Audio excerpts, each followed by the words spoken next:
Hi, you guys. Welcome back to another episode of Sports Runs on Diesel. The Phoenix Suns punched their way into the NBA Finals with a blowout 130-103 victory. And unfortunately, the LA Clippers, they just ran out of gas. They ran out of steam here. And obviously, if Kawhi Leonard was playing in this series, obviously this series would be a lot different. But kudos to the Phoenix Suns, their first NBA Finals since 1993. And led by Chris Paul with a stellar performance here. 41 points on 16 of 24 shooting, 7 of 8 from downtown. Also added in 8 assists as well. And, this guy was hitting big shot after big shot after big shot as they were blowing him out in the fourth quarter. And Devin Booker, 22.7 rebounds, didn't have the best of shooting nights, 10 for 26, 1 of 7 from downtown, but didn't need much of a contribution from Booker, Ayton, and even Jay Crowder. Jay Crowder comes through big as well in this game with 19 points. But the one time Marcus Morris goes off with 26 points, 9 rebounds, Reggie Jackson and Paul George struggled to shoot the ball.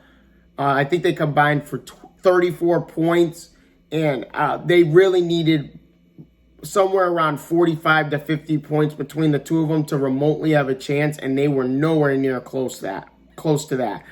But the Suns were just too hot shooting the ball too. You give credit where credit's due, and Phoenix played great defense on Paul George, especially in the second half, trying to make sure Paul George would not take over the ball game late. But Phoenix from the field, 56% shooting for the game, 54% from downtown. Those are the type of shooting numbers you rarely see in playoff games. But it happened here, and just too much of Phoenix with the blowout victory. Eastern Conference Finals, Game 5, Thursday night on TNT 8:30.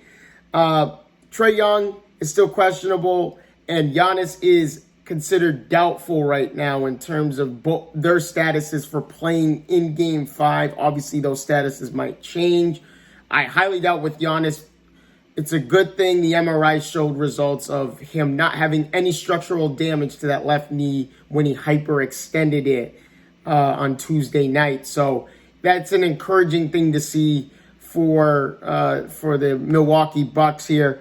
But you guys heard my take yesterday for the Milwaukee Bucks here. Budenholzer needs to put Bobby Portis in. I'm done watching Brook Lopez. I really am done watching Brook Lopez. Or unless Brook Lopez goes into the post and starts beasting and feasting down there like I said yesterday. Sounding like a broken record, but got to get more out of Middleton and Drew Holiday as well. And then there's got to be another guy that steps up as well for this team with Giannis being out. So that's the big thing. There's nothing else that needs to be said on Atlanta's side of the ball except repeat the performance that you did in Game 4. But you're in Milwaukee, so you're in a very hostile environment up there in Wisconsin. So it's going to be tough to repeat the performance, but it is very doable with Lou Williams bringing the ball up the court. It is very doable. And we will see how that all plays out. But thank you guys so much for your time. If you guys haven't already, please leave a like and subscribe to the channel. I will see you guys all in the next one. Deuces.